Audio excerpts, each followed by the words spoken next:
What's going on, fellow ghosts, gamers, anime nerds, and renegades? Welcome back to the channel. Sorry, trying to get comfortable. This chair is relatively new. But anyway, welcome back to the channel. It's your boy Raven37 Actual, aka Raven37 Active Fool. 2 zeros, not O's, aka Mr. O Minds in the chat, aka Raven. And tonight, I'm back with another doubleheader featuring everyone on the channel's favorite band, The Big Push. And yes, it is this is a set of songs that I know we've listened to them before, and this is a set that we've seen them perform on before. But I believe we watched them perform Girls Just Want to Have Fun in front of this set, and I believe the audio was really like the amps were overlaying the audio really badly on that Girls Just Want to Have Fun rendition. We watched the other rendition, which was much clearer, I think, the next video, and people really enjoyed it. But now we have Painted Black, the Lonely Boy like mashup, and I believe we watched them perform that in like the parking garage, if I'm not mistaken. It was we can always go check. Let's see if I don't have to go back too far, because we've made a lot of content together, guys. I'm not gonna lie, a lot of content.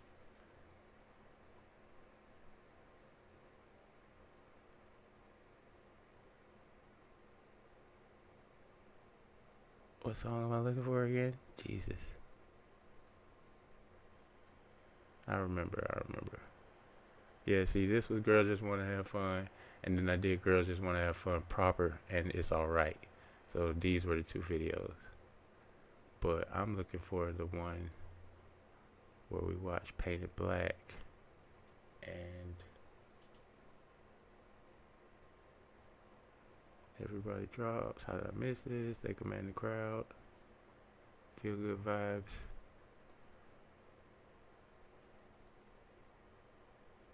Songs are wild. Man, you guys, we have really watched that. Oh, this is the one. You won't believe this rooftop jam session. That's the one. Painted Black, Lonely Boy. This was the one, because I remember Goran was singing the lead on it. But then we're going to take a look at this version, because we all know as Red fans, they never perform a song the same way twice. But I do know Brighton Beach Busking definitely covers a lot of their better performances, so I trust this source. And the song is 10 minutes and 49 seconds. Well, the mashup is 10 minutes and 49 seconds long. So I'm expecting, a lot of what we commonly get from The Big Push. So we make it, let's see, looks like Ren is on the bass, Goran's on rhythm, and Romaine's on lead. So I'm expecting, I'm expecting we're going to get a Glenn appreciation pause, probably, more than likely, like 80% possibility. And we're going to get a Romaine shredding our faces off. And so, yes, I did a vibe check on this, because we've already watched this performance done on a previous setting.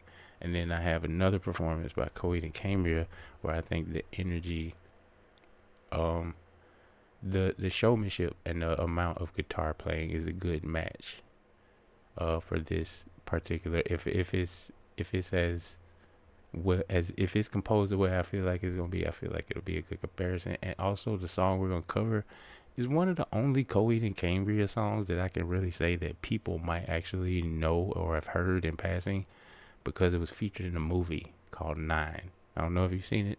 It's an animated movie, but I don't know if it was actually featured in the movie, but it was featured in the promotional material. But the song is named Welcome Home. So we're going to take a look at Painted Black and Lonely Boy first by The Big Push. And we're going to take a look at Welcome Home by Coheed and Cambria. So with that being said, if that sounds like your kind of vibe, definitely welcome you to stick around. And if you do stick around, thank you for watching. But without further ado, we're going to go ahead and take a look at Lonely Boy and Painted Black. Let's go.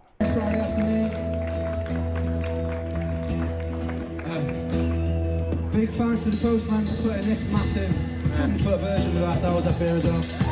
Come on.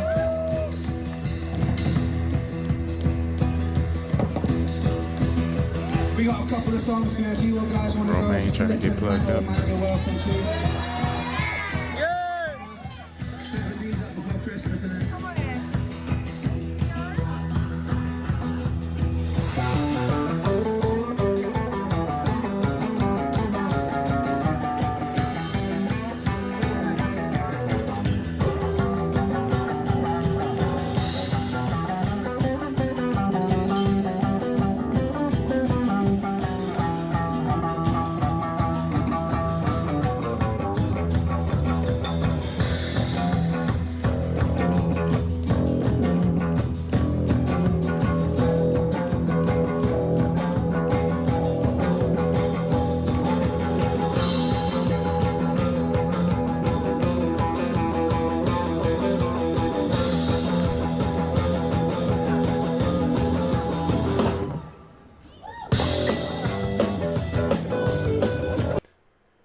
Glenn appreciates your pause. I told you it was going. Him with the cigarette, always he like, man, he be so chill with the cigarette, bro. But he was like looking at Gore, they was making eye contact, and they nailed that splash transition. We gonna go back and listen to it one more time because the build up to it was really,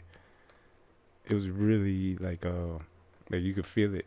And my little homie over here in the brown jacket was over there. He was waiting for it. He was moving right to left.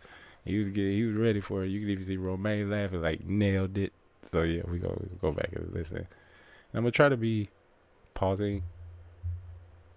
Well, I don't really have to do that in Ren songs, but in other songs, I'm gonna try to pause a little bit more and just give analytical commentary because I don't want to like fuck up with copyright claims and stuff like that. But yeah, that transition was nice, so we're gonna listen to it one time.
I'm tripping right now because Ren is like doing skateboard tricks with like playing the guitar and jumping over his damn cord, and I'm like distracted.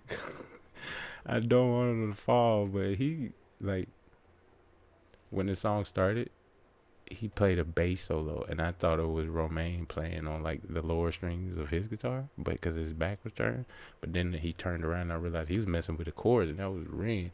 Ren can make a fucking any kind of fucking string instrument. Just man, we've talked about several times on several different videos and several different formats about just his mastery of the guitar, man. And that guitar solo was definite. Like I probably made the face. Did I make the face? I don't know. If I made the face or not? But well, yeah, when the song first came on, the guitar, the bass solo, definitely caught my attention. And I'm looking to see, you know. I'm cause I see the amp right next to Romain's foot, so I'm expecting something later on. We're gonna see because Ren is clearly on the bass. I don't typically see Goran playing guitar solos with an acoustic that's wired, but you never know with this band. They apparently even Glenn can get up and play a fucking guitar solo if he wanted to. So we're gonna see what they do. But yeah, so far. High energy, dope performance. Like Ren rocking the Corn t-shirt, Romain is a unique self, and of course Glenn chilling like a motherfucker with a cigarette hanging out his mouth.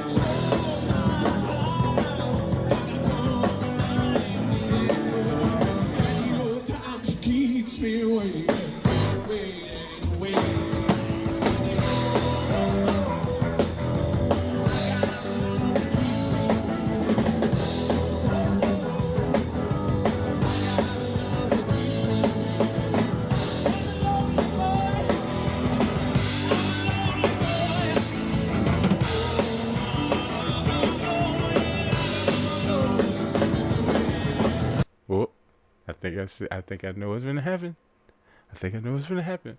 But before that happens, I would just like to comment on the universal appeal of the Big Push, because like I've noticed that in different revenues, in different settings, in different places, Ren's audience will be different ages. Like sometimes there'll be like 50, 60-year-old people out there jamming out, depending on, they might be playing some like older school rock covers or something like that. But right now they playing the Black Keys, and it's like what it looks to be like 16, 17, 18-year-olds out there. So it's just really like crazy how massively wide an appeal this band sort of has. And it's sort of in direct juxtaposition to one of my other favorite bands, which is Coheed and Cambria, which is whose song we're gonna listen to after this. But they also have a wide range of a fan base. It's very young people that find Coheed and they're like, "Oh my God, I love this band," and it's people that's been listening to Coheed for 20 years that are like, "You're fucking right, I love this band." So, I mean, the Big Push is definitely up there for me as far as bands right now. But Coheed and Cambria is just one of those bands that sort of drew me into the space, and so they'll always have like a special place in my own like history, and you know what I mean. But the Big Push is earning their own spot as well. Like I've come to know these 4 band members, I feel like a little well. Not I don't know them, but I've started to notice particular behavioral traits about them, particularities of their different creative styles, and just different things like that, and how they all mesh together. I think they do that really well. And I think that's a common theme between the 2 bands as well, because majority of the band members sing, if not all of them. The drummer can sing, I believe. And also play other instruments, and you see that a lot in both of these bands. So I find that to be a really interesting concept, the universal appeal and the fluidity of the band members and how they're able to interpose in each other's parts, and you really don't notice a change. It's really interesting.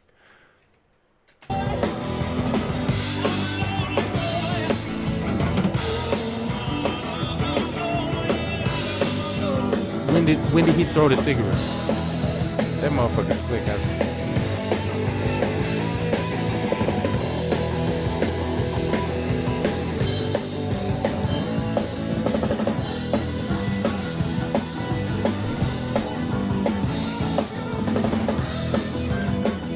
Baby got a baby. Yo.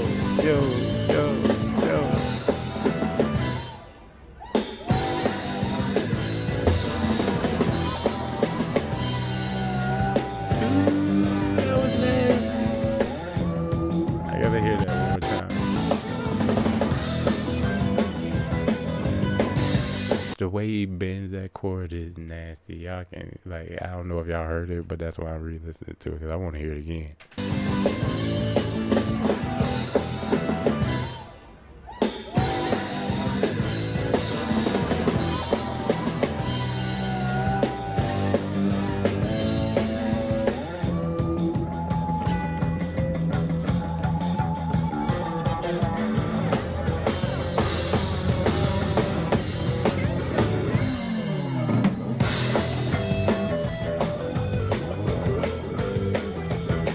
See?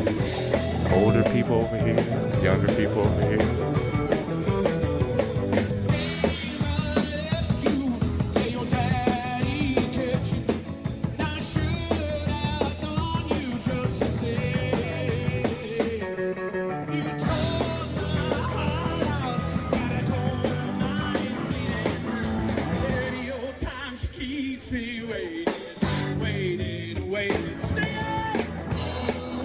Hey, what they doing? Hey. The energy is unmatched, man.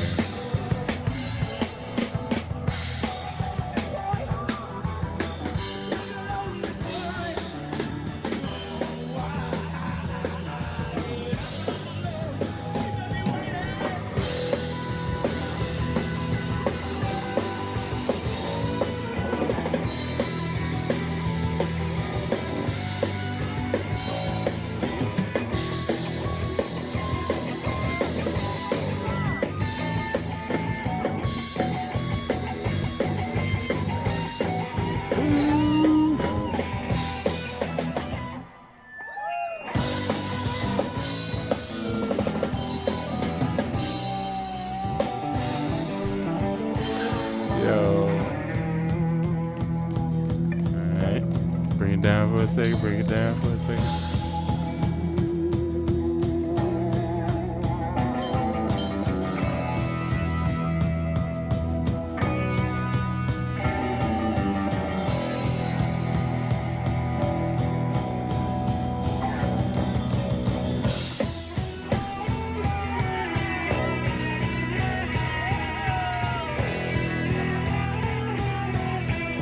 That's so cool because like the first song, like the whole left side was like lit and jumping around and stuff, and then they entered into this part, and you could hear because like all the older people are over here on this like right side, but you could hear when they started playing the intro to Painted Black, like all the older people, were, yeah, that's awesome. The massive appeal, man. That's what I was talking about. They just have such a wide appeal because they,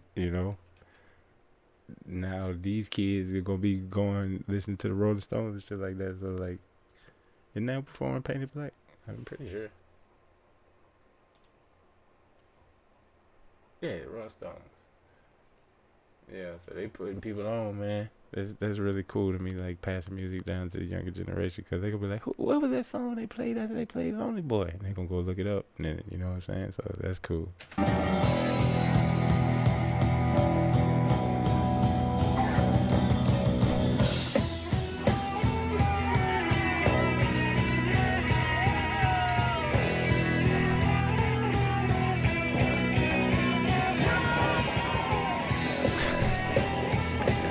Yo, Ren went nuts right quick. Y'all gotta admit, that shit was wild.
That's gotta be one of the most iconic riffs in rock and roll history. Like it's immediately recognizable, and even if you don't know the song, like like that's an iconic like reference. Like listening to that, even if you don't know Painted Black, I feel like just hearing that riff, you're like, yeah, this came from some special shit right here, bro. Like no bullshit. That's just my opinion. Trying to make it transformative and all that jazz. You know how I do.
Rain is spazzing out, bro.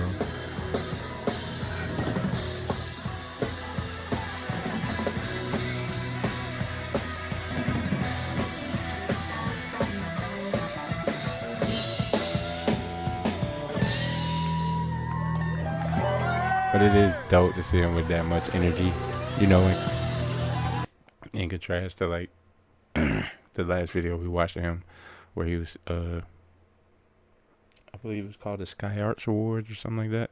when he was performing, and you guys notified me in the comments that he was feeling like sick. He wasn't like at his best, and it did kind of show in his demeanor and in his pallor, and like he did seem like off just like a little bit, but it wasn't enough to like hinder the performance in my opinion.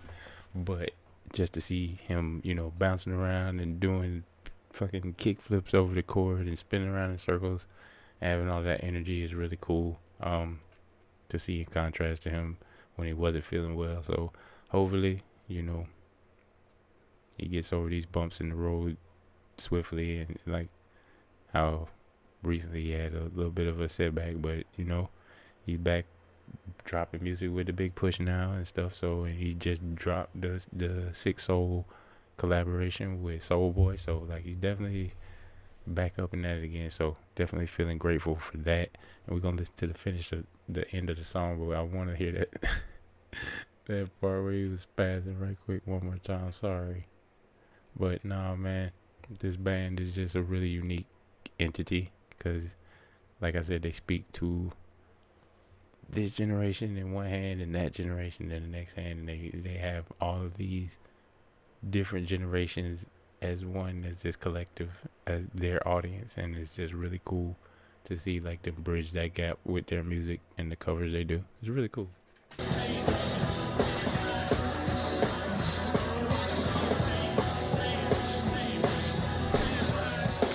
Yo.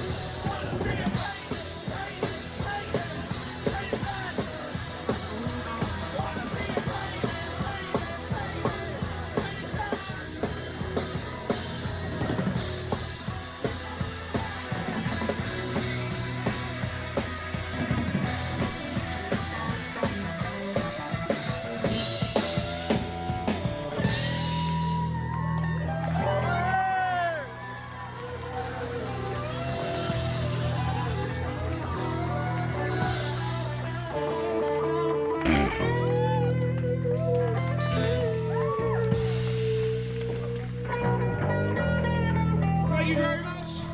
No, thank y'all, man. She was dope.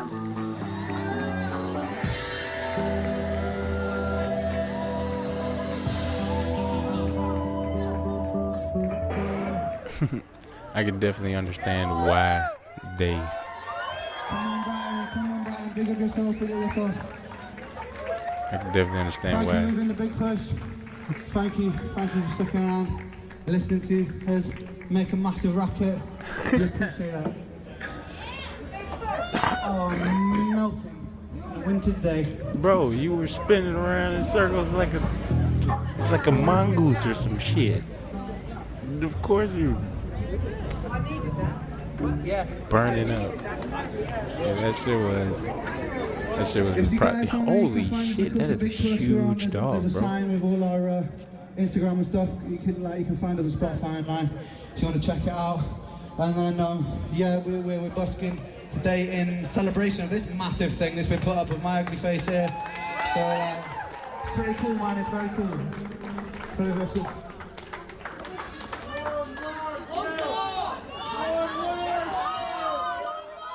Hey, they asking for an encore.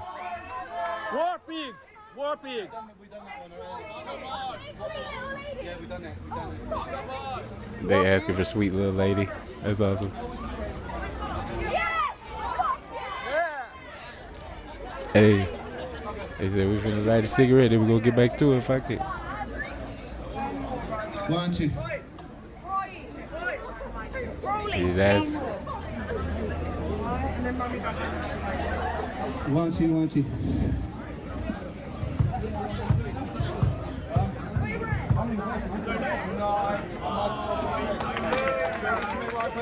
yeah, that's really dope. War I think this was probably from the same set because that's the Girls Just Want to Have Fun cover, and the sign is in the same spot, and the volume on this was a little bit shaky, but I feel like I had it up loud enough that it should be okay. Like I think, and plus we've heard this performance before, so we know like what Goran's saying and stuff like that. But you know, it was still a good ass performance, high energy. I was trying to say when Ren was saying they were asking for encores. Sorry, I did something to my shoulder today while I was working out. But what was I saying? I could see why they performed this song like as a constant, you know, like repetitively in different sets and stuff, because it definitely gets the people moving, and is like it's got something kind of for everybody in this one mashup. So yeah, definitely a killer performance. Shout out to the Big Push. Shout out to Glenn, Romaine, Goran, Ren, the cameraman who was moving, like doing his damn thing and staying out of the way, because them motherfuckers was all like spinning around and shit. Especially Ren. Ren had such high energy. It was a really high energy performance, and that's, you know, that's what we've come to expect from the Big Push's live performances with their audience involvement. And you see how the audience reacted at the end. They wanted more, which I'm pretty sure is when they probably busted out and the girls just want to have fun, because they said they'd already played Sweet Little Lady, which is awesome, because that means they've been out there just cranking shit out, like, and you know, it's just really awesome. And always glad to check out a new performance, or new to me performance, of the Big Push. And I see Chasing the Devil we haven't watched. I've heard Englishman in New York, but not that version. And never have we watched. I think I recognize the outfits, but I don't think we've watched this particular title, Absolutely Insane Rock and Roll Roadhouse Blues. No, I definitely remember a Roadhouse Blues, anything like song being played. So that being said, I got 3 more things to add to the watch later playlist. So definitely keep tuning in if you like Big Push content. I got a couple of Romaine songs I want to take a look at as well. So, because I do remember like listening to a couple of his solo songs and being like really, really impressed.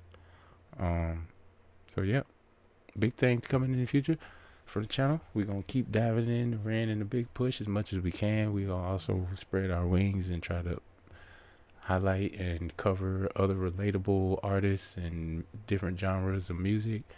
But yeah, sound like your kind of party? Definitely hit that subscribe button. We gonna go ahead, or even hype the video, but we gonna go ahead and transfer over now to our second song, which is much shorter performance, but also I feel like the energy is similar. It's Coheed and Cambria, as I said, Welcome Home. It's a very iconic, like I mentioned that the Painted Black riff was so iconic on purpose, because I feel like the riff that's played in this song is also extremely iconic, but more in a more recent fashion, because like I feel like when people hear the first few notes of the opening riff and then the song actually kicks in, they will recognize it from somewhere, if not directly, but at the same time you may not. But hopefully, you know, you guys dig it. But yeah, it's another high energy performance. So we're gonna take a look now at Coheed and Cambria, Welcome Home, Guitar Center Sessions on DirecTV. Now, I don't know how this is gonna go. We're gonna try it. If I get claimed or something, I just have to go back to the drawing board. But we're gonna look at it and see what it does. But without further ado, here we have Coheed and Cambria, Welcome Home, Guitar Center Sessions. Let's get it.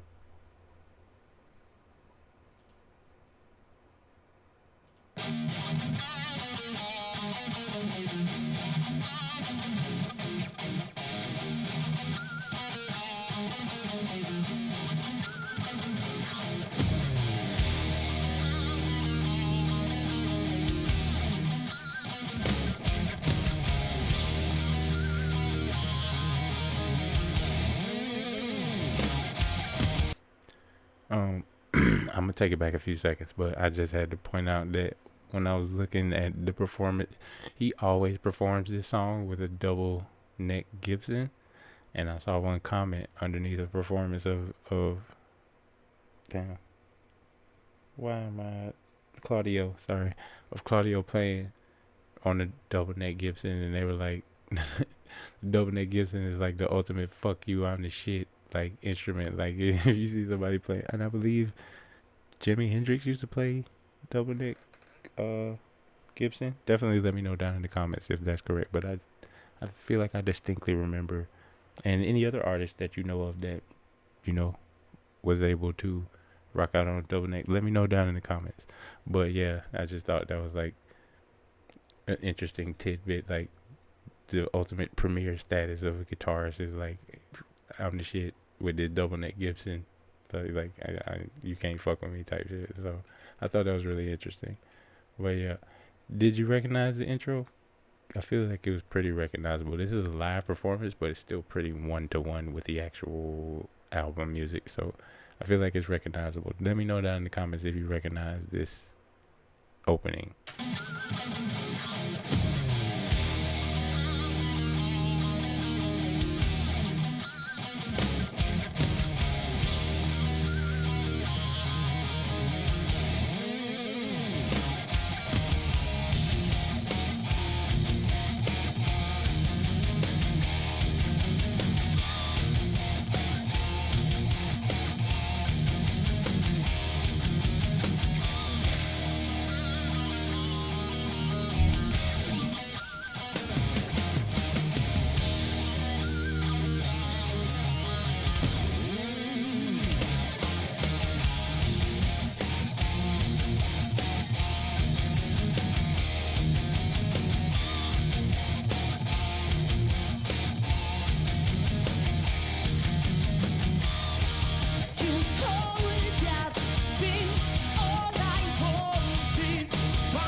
Like, I don't know, man. It's really crazy because he's been singing at that higher pitch live performing for like 2 decades, and it's just amazing his vocal range and that it hasn't like dropped off after an amount of time or anything like that. His voice is definitely like the signature of the band. I don't think there is a Coheed and Cambria without Claudio Sanchez's voice, and it's just so emotive the way he sings and the way he pronounces things. Like he like uses vowels in weird ways to like transform them while singing the note in order to get the note out.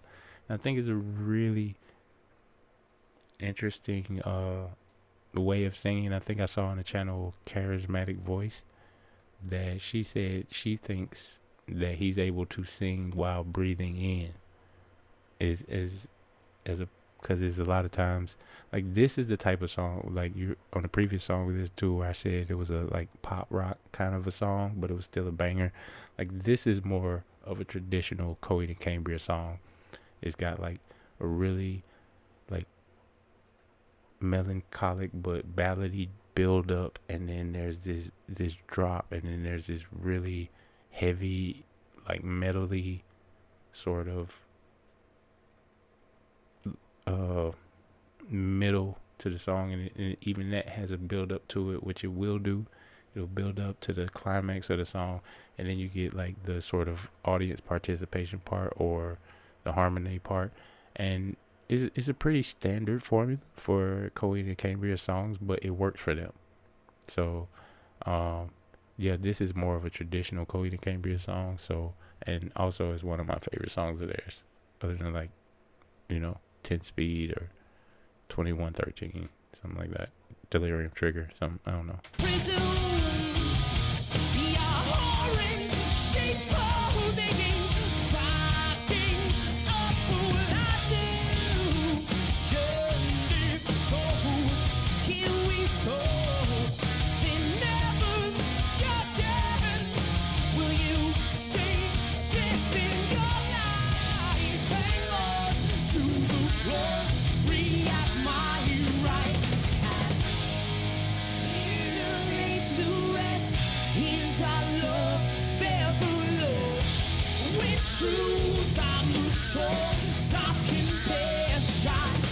So did y'all see that? That was the fluidity I was talking about.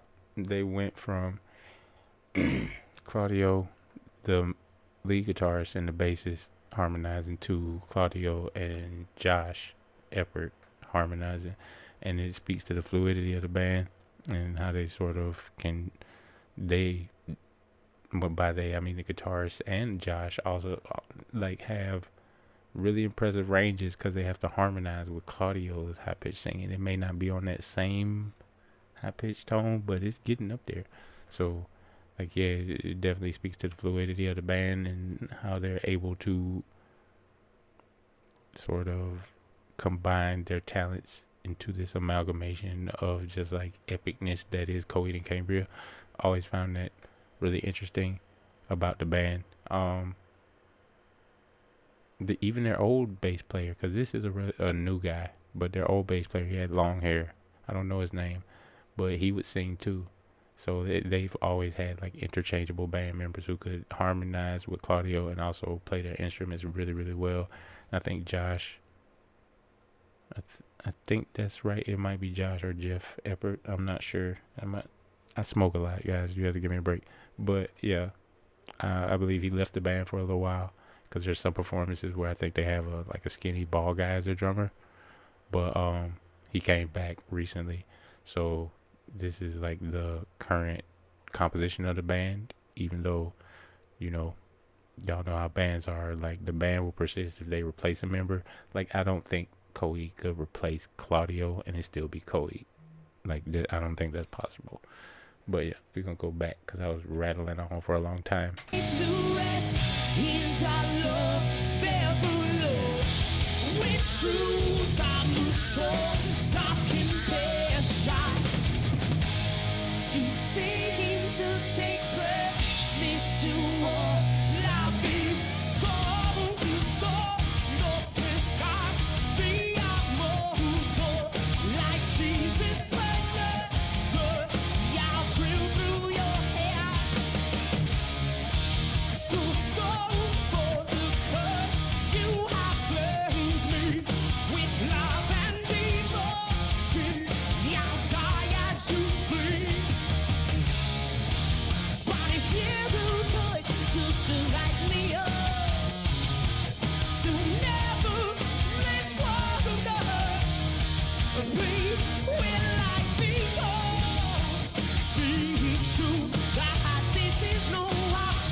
Oh no.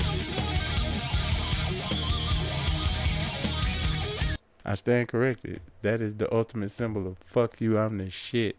Like playing a double Gibson and then throwing that motherfucker over the back of your head. Like yes, that is the epitome of fuck you, I'm the shit. But that guitar solo that the lead guitarist was playing was almost 1-to-1 from the song and the album.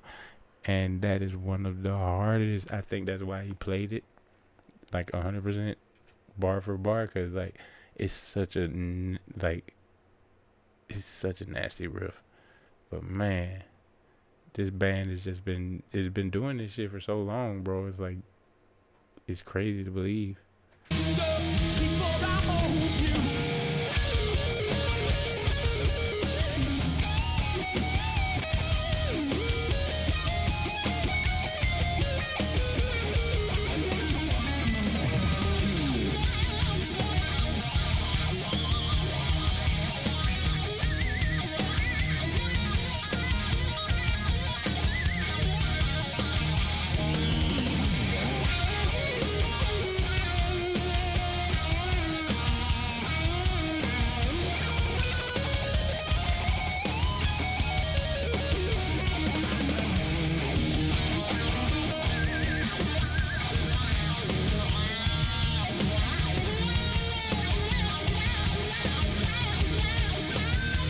Oh my goodness.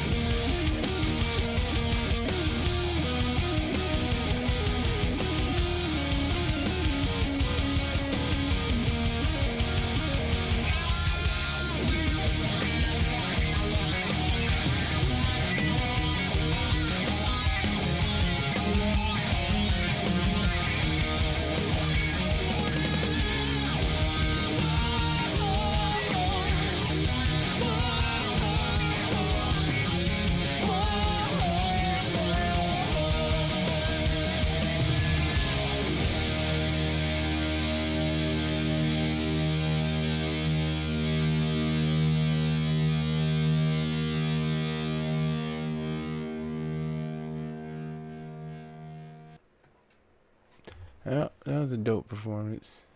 Um, it was almost one for one from the album version that I could hear. There was a couple of parts where, you know, because I feel like Claudio's voice would be enhanced on the audio version. It just sort of cut that part and then just sort of led it to a guitar solo a little bit early or anything. But most of it was still really, really on track with how the album version was. And in my opinion, it was a better performance seeing it because I did know that Claudio would fucking throw the double. I didn't know he would have a double nut Gibson. I didn't know that he would throw the shit behind his head to play, and I didn't know he would play with his mouth either. So that was just fucking crazy. But I think that's like, as a guitarist, that's like what every person thinks of when they think of like the best guitar players. And I think me listening to Coheed and Cambria play the guitar is what allows me to appreciate like watching Romain and Ren play the guitar now, because of the intricacies and just like the amount of like elaboration they put into all their guitar riffs and their guitar playing is just, I feel like my appreciation for something I've never had the ability to do, but have been watching other people do for a lot of my life, stems from me watching bands like Coheed and Cambria. So there's a direct link between Coheed and the Big Push for me, because you know, the same way Claudio shreds, like Romain can shred and Ren can shred, and even the lead guitarist for Coheed and Cambria, like he was definitely melting. But that's just my opinion. I'd like to know what you guys thought of Coheed and Cambria Welcome Home, and did you recognize it from anywhere? If you didn't, let me know what you thought of the performance as a first time viewer. And if you made it this far in the video, then you already know. I appreciate the shit out of you. If you enjoyed the content for whatever reason, definitely recommend you hit that subscribe button and maybe even hype the video. It's a new feature on YouTube. It helps small creators like me. But if you don't want to do that, I appreciate you anyway. I appreciate you watching. But for now, I want to wish all you guys a safe, happy, healthy morning, afternoon, evening, whatever time it is when you're seeing this. And if you enjoyed the video, then definitely click on one of these videos over here. Spend some more time with your boy. But for now, you guys stay safe, stay frosty. I catch y'all on the flip side. Till next time, actual out.